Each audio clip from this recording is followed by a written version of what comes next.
The Vakshari warship Dominance was the largest ship in the fleet. It was a monster made of black metal, with weapons that could destroy cities and engines that could cross the galaxy in weeks. The ship hung in space above the human colony of New Haven, like a dark cloud waiting to bring death. Inside the ship, General Kravitz walked through the detention block. His boots made heavy sounds on the metal floor. Each step echoed through the long hallway lined with cells. Behind the energy barriers, captured human soldiers sat or stood or lay on the cold floors. Some looked up as he passed. Most kept their eyes down. Kravitz was proud of what he saw. These were the defenders of New Haven. These were the soldiers who had tried to stop his invasion. Now they were nothing but prisoners waiting to be processed and sent to labor camps. The Vakshari were a powerful species. They stood 8 feet tall on average, with thick scaled skin that could stop bullets. Their 4 eyes could see in darkness and light. Their muscles were dense and strong, able to lift weights that would crush other beings. They had conquered 17 star systems in the past 100 years. They had defeated the Krellin warriors who lived for battle. They had crushed the Vistari, who thought themselves superior to all other life. And now they had taken their first human world. Kravitz found humans disgusting. They were soft and small. Their skin tore easily. Their bones broke like dry sticks. They needed constant temperature control and regular food and water. They were weak in every way that mattered. 2 of his officers walked behind him. Commander Vorath was his chief interrogator, a specialist in breaking the minds of prisoners. Lieutenant Drexis was his security chief, responsible for keeping the prisoners contained and controlled. "How many did we capture?" Kravitz asked without turning around. 412, General," Drexis answered. "Most are regular soldiers." "We found 37 officers of various ranks. The colony governor killed himself before we could take him." Kravitz made a sound of disgust. "Humans. They would rather die than face defeat. There is no honor in that." "The prisoners have been quiet," Vorath added. "No escape attempts. No resistance. They seem to have accepted their situation." "Good. Begin interrogations tomorrow. I want to know the location of their fleet. I want defense codes. I want everything they know about Earth's military capabilities." They continued walking. Kravitz looked into each cell as he passed. He saw human males and females of different sizes and colors. Some were wounded. Some were healthy. All of them looked defeated. Then he stopped. In one cell, separated from the others, sat a single human male. He was small, even by human standards. Kravitz estimated his height at perhaps 5'7". His frame was thin, almost skinny. One of his arms was wrapped in a dirty bandage, and dried blood stained his torn uniform. The human sat on the floor with his back against the wall. His legs were crossed. His hands rested on his knees. His eyes were closed. He was breathing slowly and steadily, like he was sleeping while sitting up. Kravitz looked at the information panel beside the cell.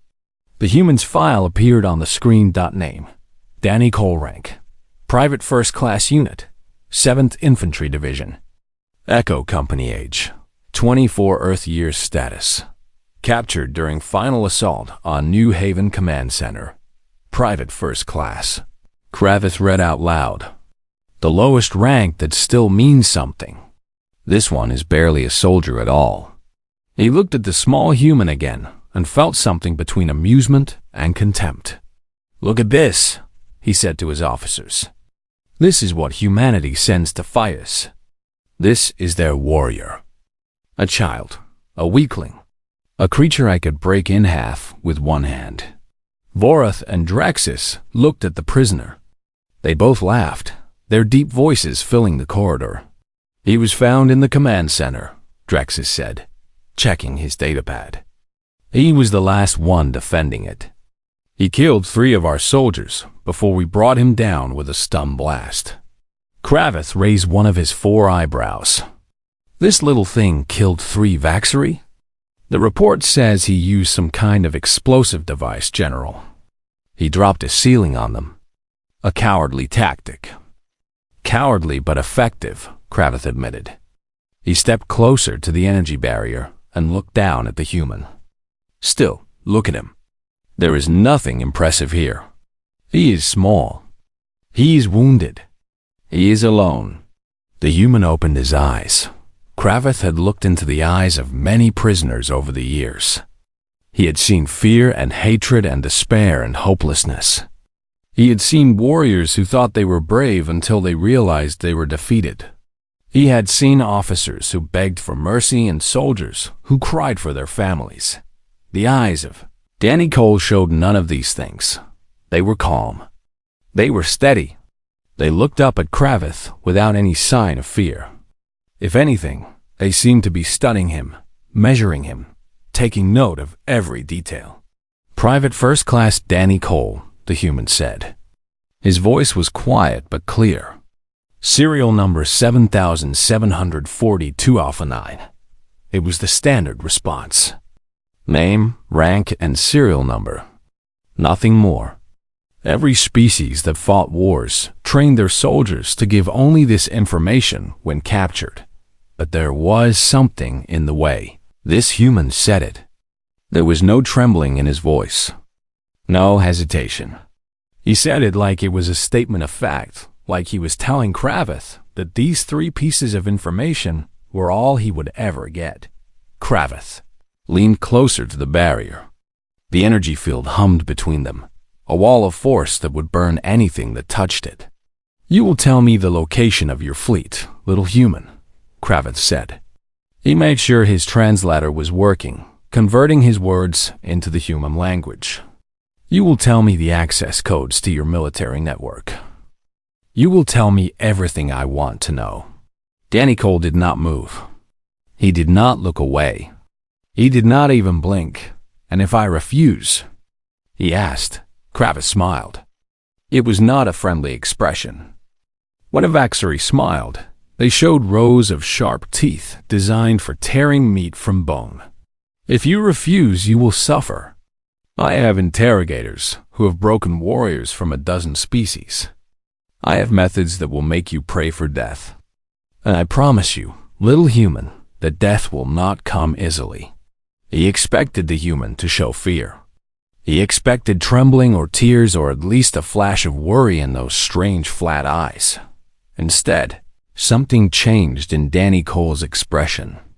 It took Kravith a moment to understand what he was seeing. The human was amused. You can try, Danny said softly. Kravith felt a flash of anger. This tiny, wounded creature dared to show no fear? This weak little human thought he could resist Vaxari interrogation? You think this is funny? Kravith growled. You think your bravery matters here? I have crushed beings 10 times your size. I have broken minds stronger than yours could ever be. You are nothing. You are less than nothing. You are a soft, fragile creature from a species that we will soon own completely. Danny Cole smiled. It was a small smile, just a slight curve of his lips, but it infuriated Kravith more than any defiant shout could have. You have no idea what you're dealing with, General, Danny said. You see my size and you think you know everything about me. You see my species and you think we're weak. But you're wrong. You're so wrong that it would be funny if it wasn't so sad. Kravith slammed his fist against the wall beside the energy barrier. The metal dented under the force of the blow. I will enjoy watching you break, he snarled.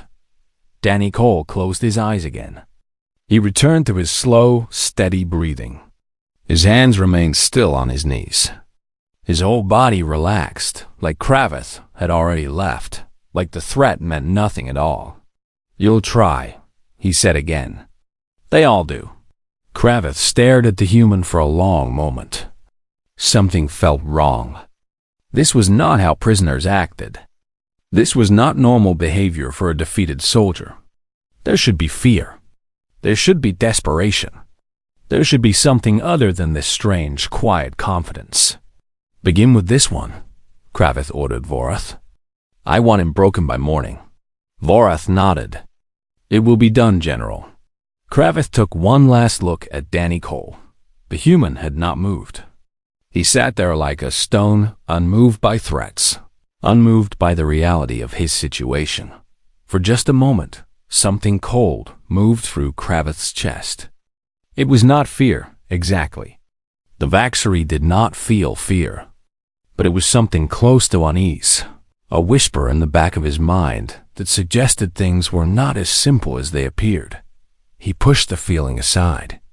This was just another prisoner. Just another human. Just another weak creature that would break like all the others. He turned and walked away, his officers following behind him down in the cell. Danny Cole kept breathing. He kept his eyes closed. And in the silence of his mind, he began to prepare himself for what was coming. He had been trained for this. Every human soldier was trained for this. They called it SEER training, survival, evasion, resistance, and escape. It was brutal training that pushed soldiers to their limits and beyond. It taught them that pain was temporary. It taught them that the mind was stronger than the body. It taught them that we could overcome anything. Danny Cole was a small man. He had always been small. In school, he had been picked on for his size. In basic training, the other recruits had laughed at him. Throughout his career, people had underestimated him. Because of his appearance, they always regretted it. He opened his eyes and looked at the ceiling of his cell. Somewhere out there, his people were regrouping. Somewhere out there, plans were being made. Somewhere out there, someone was coming for him. He just had to. The interrogation chamber was deep in the belly of the Dominance. It was a cold room with metal walls and harsh lights that never turned off. The air smelled like chemicals and something else, something that might have been old blood or burned flesh. Danny Cole hung from restraints on the wall. Metal bands held his wrists above his head. His feet barely touched the floor. His wounded arms screamed with pain every time he moved, but he had learned to push that pain to the back of his mind. There were worse things coming. Vorath stood before him. The Vaxery interrogator was tall and thin for his species, with pale scales that had a slightly blue tint. His 4 eyes studied Danny like a scientist studying an insect. We will begin with something simple, Vorath said. His voice was calm, almost friendly. Tell me your fleet's current position. Danny looked at him with tired eyes. Private First Class Danny Cole. Serial number 7742 Alpha 9. Vorath nodded slowly. I expected that answer. All prisoners start with the same response. They all think they can resist. They all think their training will protect them. He picked up a small device from a table. It looked like a metal rod with glowing tips.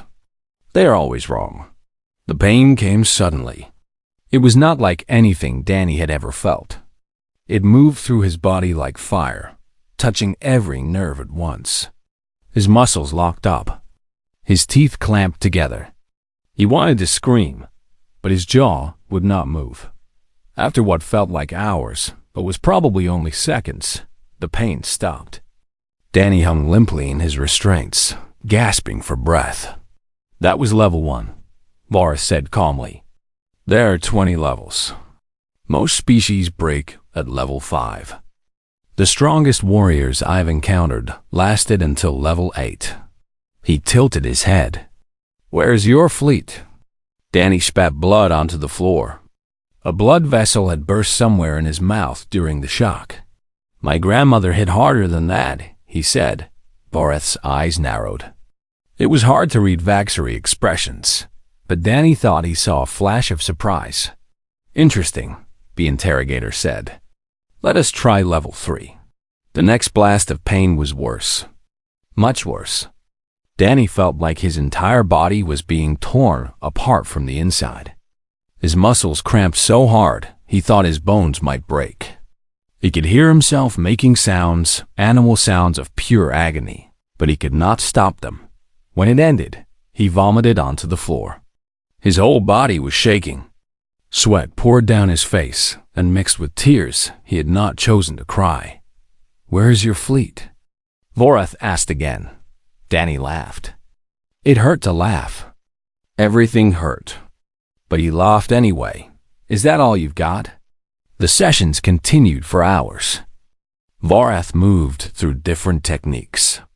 There was the pain inducer. There was a helmet that showed Danny his worst fears over and over. There was a drug that made him feel like insects were crawling under his skin. There was a sound machine that played frequencies that made his stomach twist and his vision blur.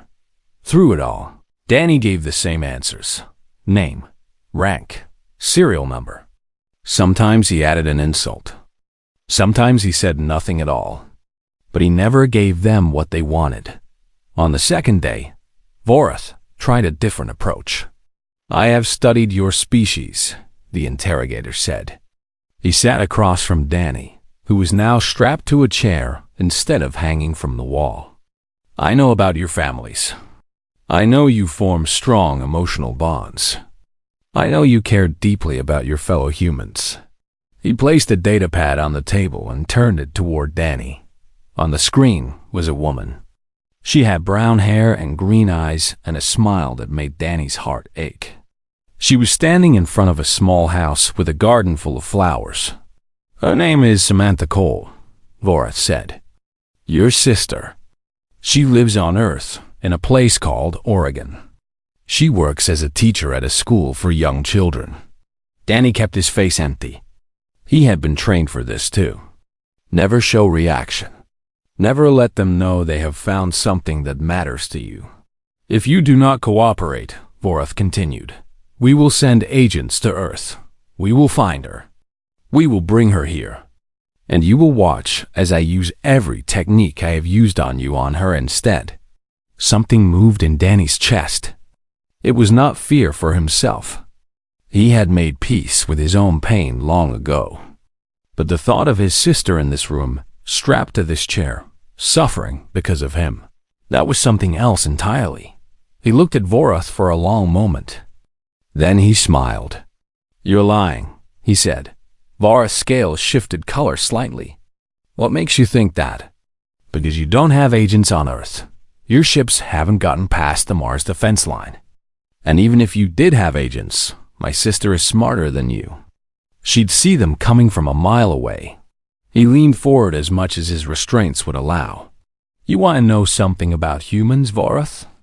We don't just care about our families. We care about everyone. Every soldier you captured on New Haven is my family. Every person on Earth is my family. And threatening any of them just makes me more determined to keep my mouth shut." Vorath stared at him. The interrogator was quiet for a long time. "You are strange creatures," he finally said. "Any other species would break at the mention of family harm. The Krellans surrendered entire armies to protect their spawn. The Vestari would betray their own gods to save their mates. We're not Krellans or Vestari," Danny said. "We're human. And the harder you push us, the harder we push back. It's kind of our thing." Day 3 was the worst. Vorath stopped using machines and started using his hands. Vaxari were strong enough to break bones with a squeeze. And Vorath was skilled at knowing exactly how much pressure to apply to cause maximum pain without killing his subject. Danny lost count of how many bones were broken. 2 fingers on his left hand. Maybe 3 ribs. Something in his right foot. Each break was a fresh explosion of agony. Each break made it harder to think, harder to breathe, harder to hold on. But he held on. In the moments between sessions, when he was left alone to suffer, Danny thought about home. He thought about his sister teaching her classes, showing kids how to read and write. He thought about his father, who had died when Danny was young, but whose voice still echoed in his memory. He thought about his mother, who had worked 2 jobs to keep food on the table and who had cried when he joined the military. He thought about boot camp. He thought about his drill instructor, a terrifying woman named Sergeant Hayes, who had screamed in his face every day for 12 weeks. She had called him weak. She had called him pathetic. She had pushed him until he collapsed, and then pushed him more. Pain is temporary, she had told them. Pride is forever. You can let pain beat you, or you can use pain as fuel. Every time it hurts, you're getting stronger. Every time you want to quit, you're one step closer to becoming the kind of soldier who never quits. Danny held on to those words. He made them his mantra. Pain is temporary. Pride is forever. On the fourth day, General Kravith came to the interrogation chamber. Danny was barely conscious by then. His body had taken so much damage that the Vaxery medics had been called in twice to keep him alive. His face was swollen. His eyes were nearly closed. Every breath was an effort. But when he heard the heavy footsteps of the general, he forced his eyes open. Kravith stood over him. The massive alien looked down at the broken human with something that might have been confusion. "I do not understand you," Kravith said. "Any other creature would have broken by now. Any other being would have told us everything just to make the pain stop." Danny's lips cracked when he smiled. "Sorry to disappoint. Your body is failing. Our doctors say you have internal bleeding. You have broken bones. You have damage to organs we do not even have names for. You should be dead. You should be begging for death. Instead, you make jokes. What can I say?" Danny whispered. "I have a weird sense of humor." Kravith grabbed Danny's chin and forced his head up. His grip was surprisingly gentle, almost curious. "What makes you do this? What makes you resist when resistance is meaningless? We will get the information eventually. We will break you, or we will find another human who will talk. Your suffering accomplishes nothing." Danny looked into the general's 4 eyes. He saw genuine confusion there. The Vaxery truly did not understand. "You want to know what makes humans do this?" Danny asked. His voice was weak, but his words were clear. "It's because of where we come from. It's because of what we are." He coughed. Blood came up. He swallowed it and continued. "My people have a thing called basic training. We do it to ourselves. We take our young people and we break them down and we build them back up. We starve them. We exhaust them. We push them until they think they're going to die. And we do it because we know that someday they might end up in a place like this." He laughed, and even the laugh was painful. "There's a place on my planet called Paris Island. It's where they trained me. People call it hell. They drop you into swamps full of creatures that want to eat you. They make you run until your legs give out. They deprive you of sleep until you start seeing things that aren't there." Kravith's grip loosened slightly. He was listening. "What you've done to me these past 4 days, General. It's bad. I won't lie, but I felt worse. My own people did worse to me just to see if I could take it. And I took it. I took everything they threw at me. Because that's what humans do." Danny's smile faded into something harder, something fiercer. "We don't break. We don't quit. We don't give up. You can hurt us. You can even kill us. But you will never, ever beat us. Because we simply don't know how to stow." General Kravith could not sleep. This was unusual. The Vaxery were disciplined creatures who controlled their bodies with precision.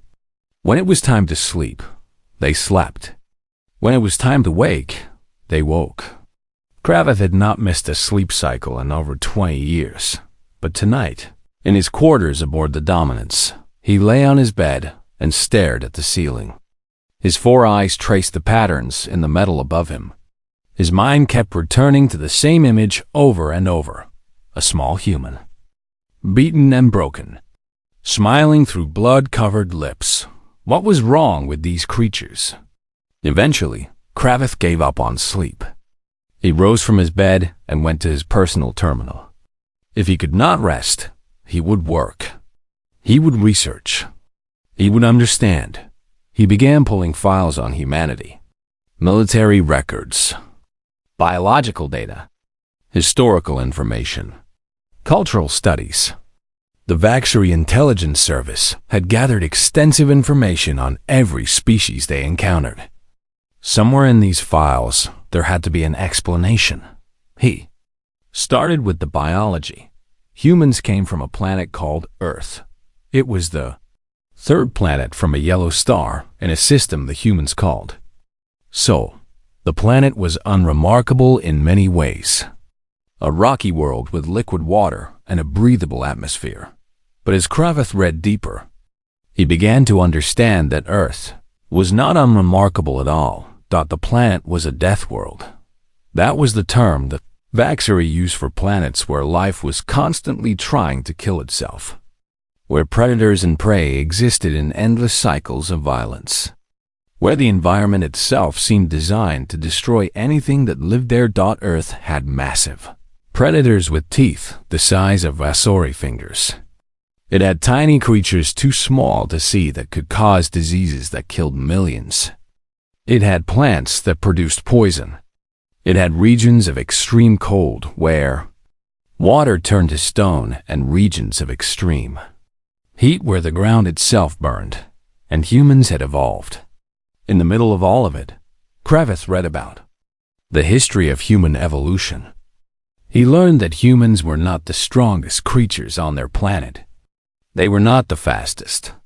They did not have sharp claws or thick skin or powerful venom. By all logic, they should have died out millions of years ago. Instead, they had become the dominant species. How? The answer was in their endurance. Humans were persistence hunters. When they hunted prey, they did not rely on speed or strength. They simply followed their target. They walked after it. Hour after hour, day after day. The prey would run and tire and run again. The humans would keep walking. Eventually, the prey would collapse from exhaustion. The humans would catch up and finish it. This seemed like a strange hunting method to Kraveth. The Vaxxery were ambush predators. They used strength and surprise. The idea of simply walking until your prey fell over seemed inefficient. But then he read more about human endurance, and he began to understand. Humans could run for days without stopping. They could survive wounds that would kill most species. Their bodies produced chemicals that let them push past normal limits when they were threatened. They called this chemical adrenaline, and it did things that seemed impossible. Under the influence of adrenaline, humans became faster and stronger. They stopped feeling pain. They could perform feats that they could not perform under normal conditions.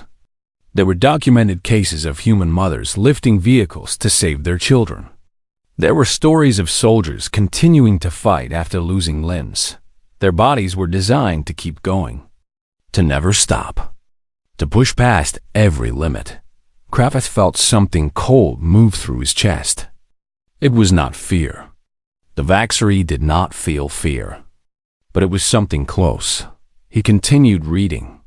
The psychological reports were even more disturbing than the biological data. Humans had a concept called spite. It was difficult to translate into the Vaxxery language because the Vaxxery did not have an equivalent. The closest translation was something like the act of enduring suffering specifically to deny satisfaction to an enemy. Humans would hurt themselves just to make sure. Someone else did not win. They had another concept called stubbornness. This meant continuing to do something even when all logic said it was impossible. Humans would keep trying things that should not work simply because they refused to accept failure, and they had something called hope. This was perhaps the most dangerous concept of all. Hope meant believing that things would get better, even when there was no evidence that they would. Hope meant fighting even when the fight seemed lost. Hope meant holding on even when letting go would be easier. Kraveth read about human history. He read about wars that lasted decades. He read about people who were outnumbered and outgunned, but refused to surrender. He read about soldiers who charged into certain death rather than retreat. He found a recording in the files. It was footage from a battle during one of Earth's many internal wars. The recording showed a group of human soldiers defending a small hill against a much larger force. They were surrounded. They were running out of ammunition. They were dying one by one, but they did not give up. Kraveth watched as a female soldier, her uniform torn and bloody, dragged two wounded comrades toward a medical station. The file identified her as Patty Garcia, a Marine from a nation called the United States. She had a broken leg. She had shrapnel wounds in her chest. By all medical standards, she should not have been able to stand. She carried her comrades for 3 miles through enemy fire. She did not stop. She did not fall. When she finally reached the medical station, she collapsed. The doctors thought she was dead. She woke up 6 hours later and asked when she could return to the fight. There was another recording. This one showed a pilot named Kevin Brooks flying a damaged fighter craft during a space battle. His ship was on fire. His weapons were destroyed. His escape pod was functional. Logic dictated that he should eject and save himself. Instead, he aimed his burning ship at a Vaxery cruiser's engine core and accelerated. The resulting explosion destroyed the cruiser and 3 smaller ships nearby. Kevin Brooks did not try to escape. He did not hesitate. He simply decided that his death would be useful and acted on that decision. The third recording showed a medic named Lisa Warren treating wounded soldiers during an attack. She was bleeding from severed wounds.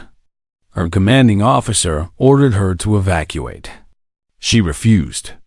She continued treating her patients while under fire, while losing blood. While her own body failed her dot, when she finally collapsed, she had saved the lives of 12 soldiers. She survived, barely, and was back on duty within 3 weeks. Kraveth stopped the recordings. He sat in silence for a long time. What had he gotten his people into? He sent a message to his science officer, a cautious female named Solaith. She was an expert in xenobiology and had studied dozens of species. If anyone could explain what he was seeing, it would be her. Solaith arrived in his quarters within the hour. She was shorter than Kraveth, with dark green scales and calm, intelligent eyes. "You summoned me, General?" Kraveth gestured to his terminal. "I have been researching the humans. I need your interpretation of what I have found." Solaith sat at the terminal and began reviewing the files. Kraveth watched her face as she read. He saw her scales shift color several times, a sign of strong emotion among the Vaxery. When she finished, she was quiet for a long moment. "General," she finally said, "I believe we may have made an error." "Explain." Solaith turned to face him. Her eyes were troubled. "The Vaxery have conquered many species. We have always succeeded because we are stronger. We are larger. We are more resilient. We meet our enemies in direct combat and we crush them through superior physical force. Yes, that is our way. Humans are not suited for direct combat. They are smaller than us, weaker, more fragile. In a straight fight, we would win almost every time. Then why do you say we have made an error?" Solaith gestured at the terminal. "Because direct combat is not the only kind of war, General. There is another kind, a longer kind, a kind that favors those who can endure." She pulled up a chart showing comparative data between Vaxery and humans. "Look at these numbers. Humans can function without sleep for up to 11 days. The Vaxery begin to shut down after 4. Humans can survive on minimal food and water for weeks.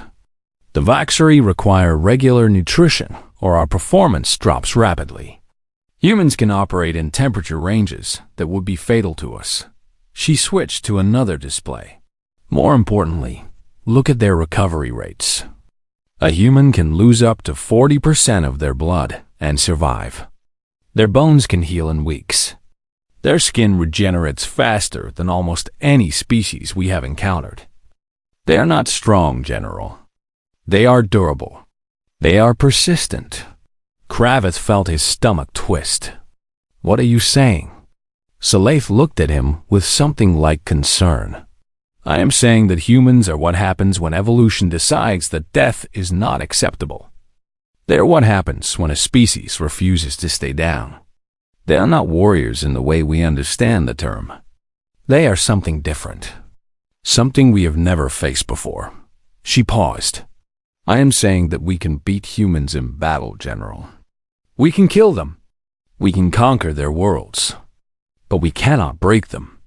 And a war against an enemy that cannot be broken is a war that never ends. Kravitz stood up. He walked to the viewport of his quarters and looked down at the stars. The prisoner, he said. Private First Class Cole. He has been under interrogation for 4 days. He has suffered injuries that should have killed him twice. And he has not broken. On the 7th day, the alarms started screaming. General Kravitz was in his command center when the first warning sounded. Red lights flashed across every console. The deep horn of the battle alert echoed through the ship. Officers shouted reports at each other while trying to make sense of what was happening. Report. Kravitz barked, pushing through the chaos to reach the main tactical display. Lieutenant Drexis was already there, his scales pale with confusion. General, we have a contact. A single ship just dropped out of faster-than-light travel. It appeared directly beside us, within weapon range. Kravitz looked at the display. A small marker showed the position of the unknown ship. It was close, too close for a normal approach. Ships did not exit faster-than-light travel this near to other vessels. The mathematics were too complicated. The risks were too high. Identification? Human frigate, sir. Light combat class. The design matches a ship called the Defiance. Kravitz almost laughed. 1 frigate? Against the Dominance and 3 support cruisers? They must be insane. Should we open fire, General? Not yet. I want to see what they do. Perhaps they wish to negotiate. The answer came within seconds. The Defiance did not try to communicate. It did not fire weapons. Instead, it opened its cargo bay doors and released something into space. What are those? Kravitz demanded, zooming the display in on the objects. Drexis checked his readings twice before answering. They appeared to be humans, General, in armored suits. They are crossing the void toward our ship. How many? 30? Kravitz stared at the display in disbelief. 30 humans were flying through open space, using nothing but small jets of compressed air. They moved in formation, spreading out to cover as much of the Dominance's hull as possible. This is a boarding action, he realized. They are boarding us manually. He had heard of such tactics, but had never seen them used. Most species relied on shuttles or breaching pods to board enemy ships. The idea of crossing open space in nothing but an armored suit was considered suicide. The risks were too great. One failure of the suit, one miscalculation of trajectory, and the boarder would drift forever in the empty void. But here were 30 humans doing exactly that. Activate hull defenses, Kravitz ordered. Target those boarders and destroy them. Firing now, General. The Dominance's anti-personnel turrets opened fire. Streams of energy lanced out into space, tracking the approaching humans. Several bolts found their targets. Kravitz watched as 5, then 6, then 7 humans were hit and sent spinning away into the darkness. But the others kept coming.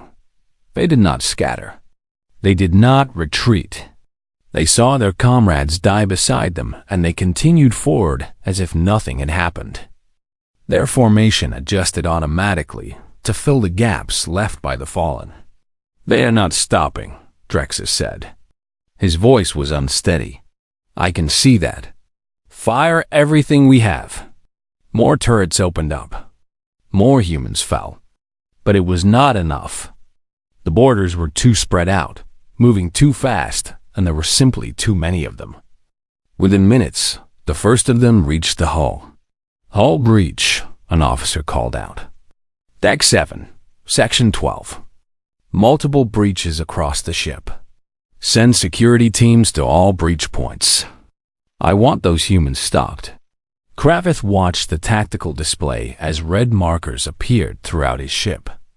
Each marker represented a team of human boarders cutting their way inside.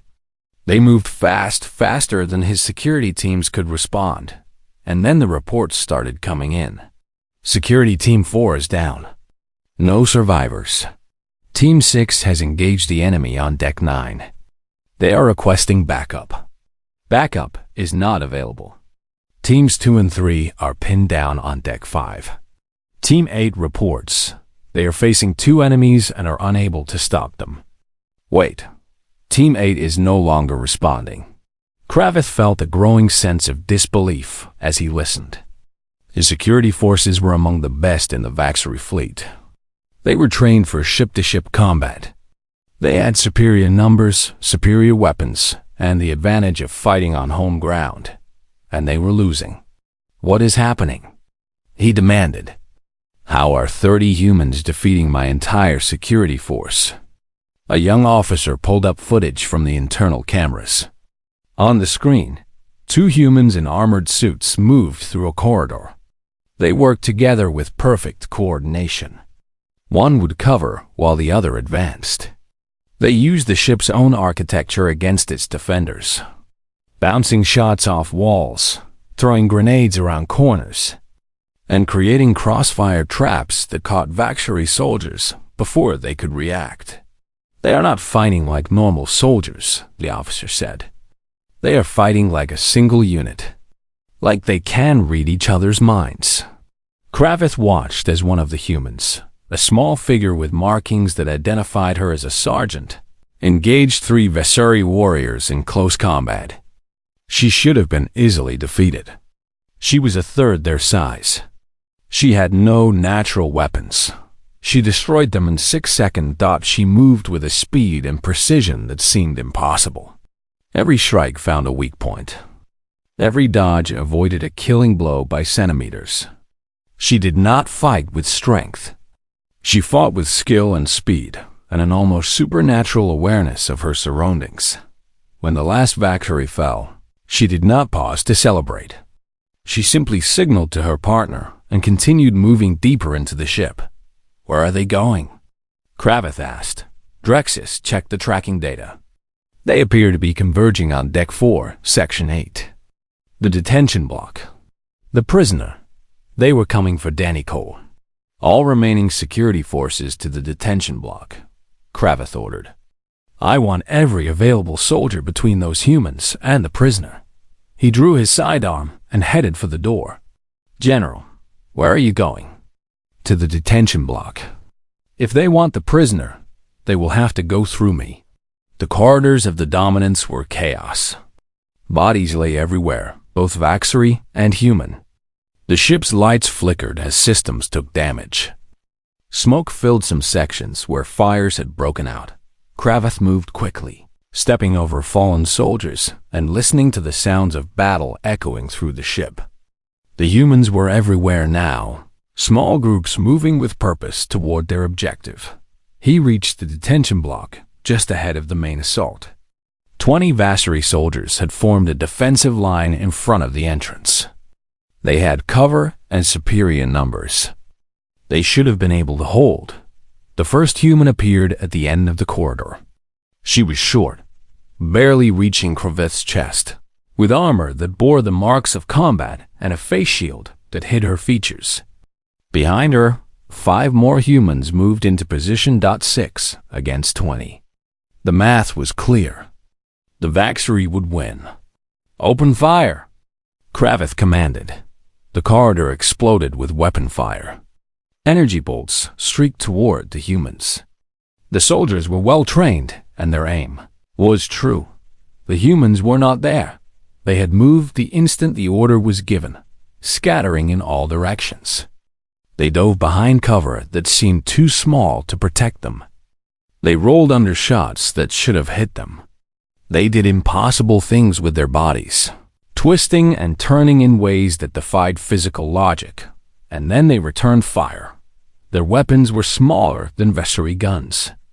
They made sharp cracking sounds instead of the deep hum of energy weapons. But they were precise. Every shot found a target. Every Vaxery that showed too much of themselves took a bullet. Within 30 seconds, the defensive line had fallen. Kravith found himself alone in front of the detention block entrance. His soldiers lay around him, dead or dying. 6 humans stood in the corridor, their weapons trained on his chest. The short one in front stepped forward. She reached up and removed her helmet, revealing a human female with short dark hair and cold eyes that showed no fear. "You have Private Cole," she said. Her voice was flat, emotionless. "You will give him to us now." Kravith raised his weapon. "You cannot defeat me in combat, human. I am a general of the Vaxery Empire. I have killed hundreds in battle. She shot him in the knee. The pain was enormous. Kravith collapsed to the floor, his weapon falling from his grip. He had been shot before, many times, but never like this. The human's bullet had gone straight through his armored scales, something that should have been impossible with such a small caliber weapon. The female human stood over him. She did not point her weapon at his head. She did not threaten him with death. She simply looked at him with those cold eyes. "I'm not here to defeat you, General. I'm not here to kill you. I'm here to collect my soldier." She stepped past him and entered the detention block. 2 of her soldiers followed while the others stayed to secure the corridor. "Why?" Kravith gasped through the pain. "He is just one soldier. One small, weak soldier.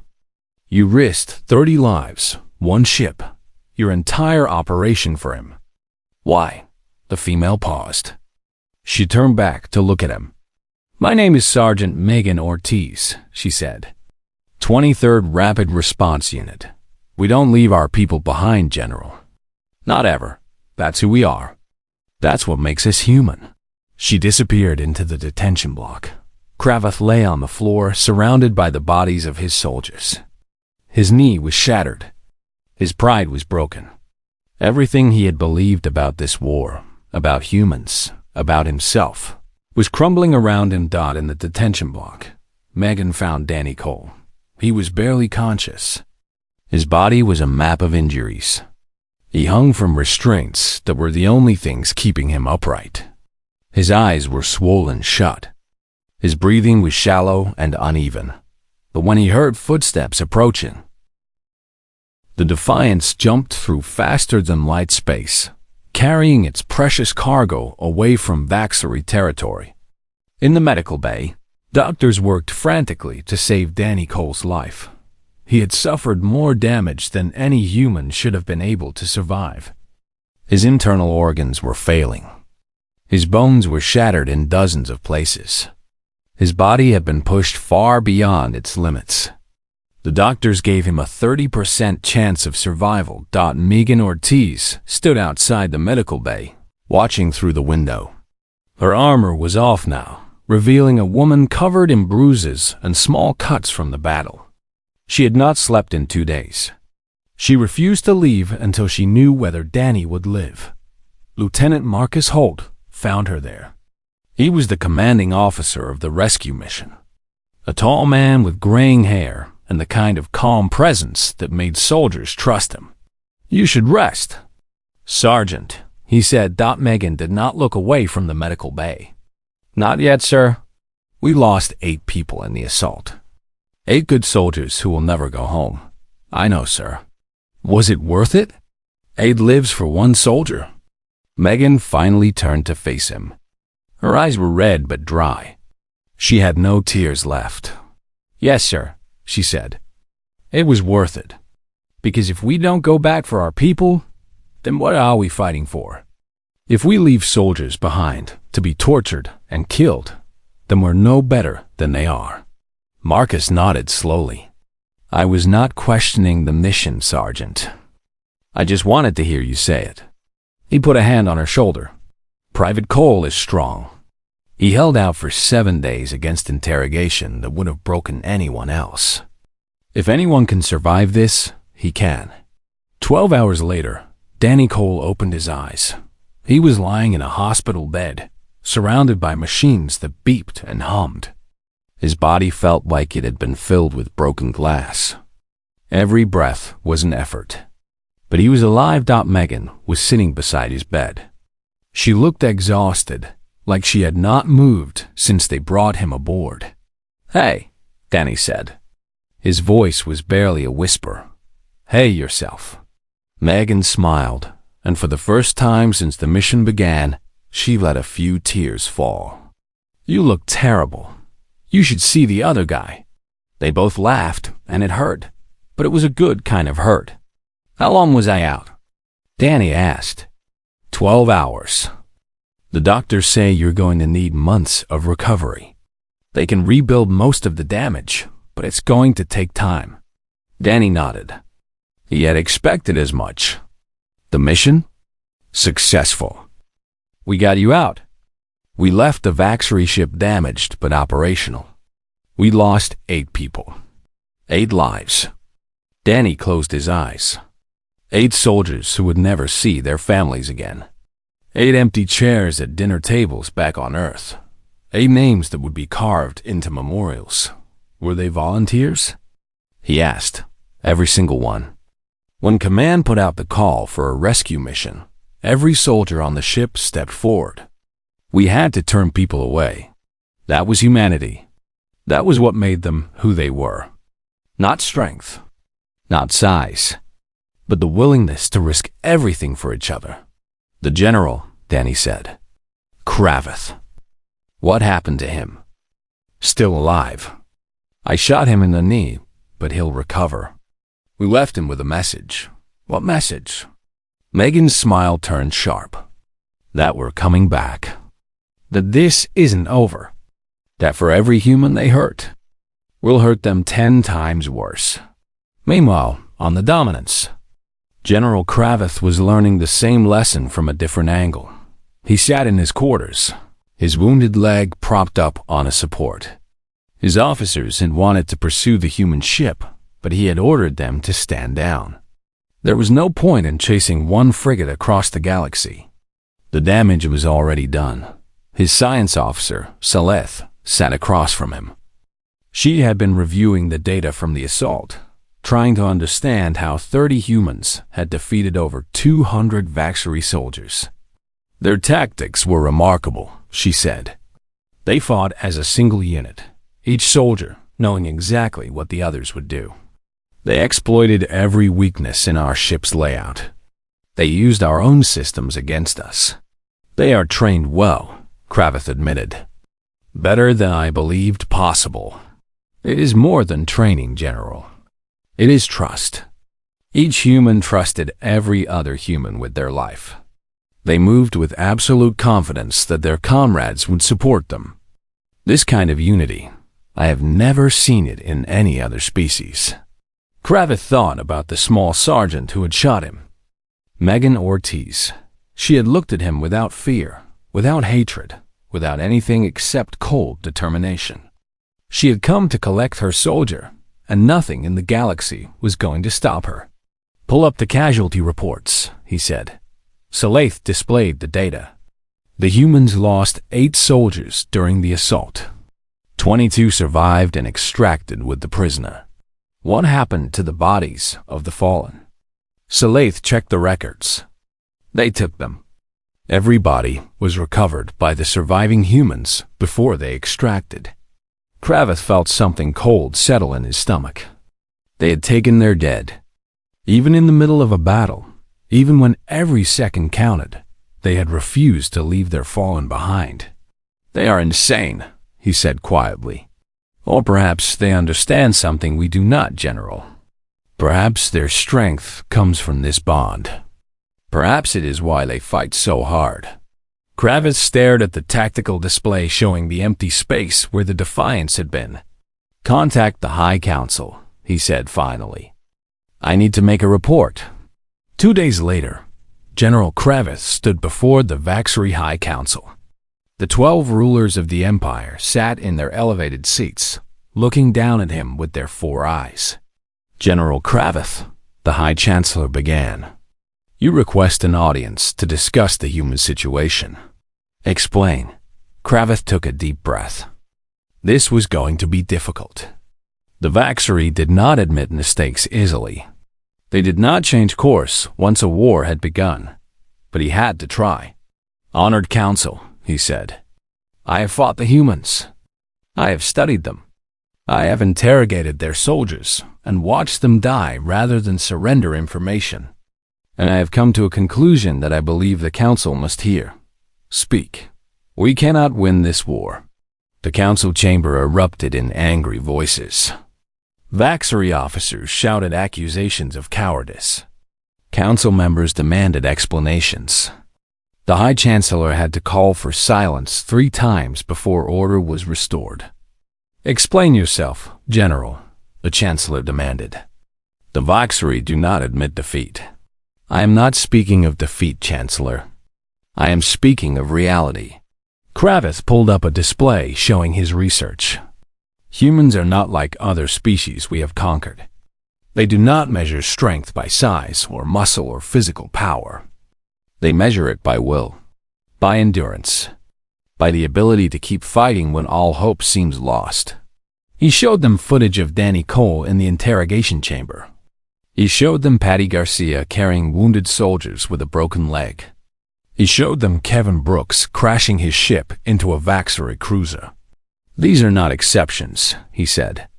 This is what humans are. All of them. Every single one of them is capable of this kind of sacrifice. Every single one of them will fight to the last breath for their comrades. He paused, letting the images sink in. We can kill humans, Chancellor. We can destroy their cities and conquer their worlds. But we cannot break them. And a war against an enemy that cannot be broken is a war that will never end. The council was silent. What do you recommend? The Chancellor finally asked. Kravitz had thought about this for a long time. The answer was not easy, but it was the only one that made sense. Peace, he said. I recommend we negotiate a peace treaty with the humans. We return their captured territories. We release their prisoners. We establish trade relations instead of conflict. You ask us to surrender? I ask us to be practical. The Vaxery Empire has existed for 3,000 years because we know when to fight and when to find another path. The humans offer us another path. Trade instead of war. Partnership instead of conquest. He looked at each council member in turn. Or we can continue fighting. We can spend decades trying to crush a species that refuses to stay down. We can lose thousands of soldiers against an enemy that grows stronger with every loss. We can learn what happens when we face a people who simply do not know how to give up. The council debated for hours. In the end, they voted to negotiate. 3 months later, the peace treaty was signed. The Vaxery Empire and the United Earth Alliance agreed to end hostilities. Captured territories were returned. Prisoners were exchanged. Trade negotiations began. On the day the treaty was signed, Danny Cole stood in a crowd of former prisoners watching the ceremony. He was still healing. He would be healing for a long time. But he was alive and he was free. And that was enough. Megan Ortiz stood beside him. She had received a medal for the rescue mission, but she did not wear it.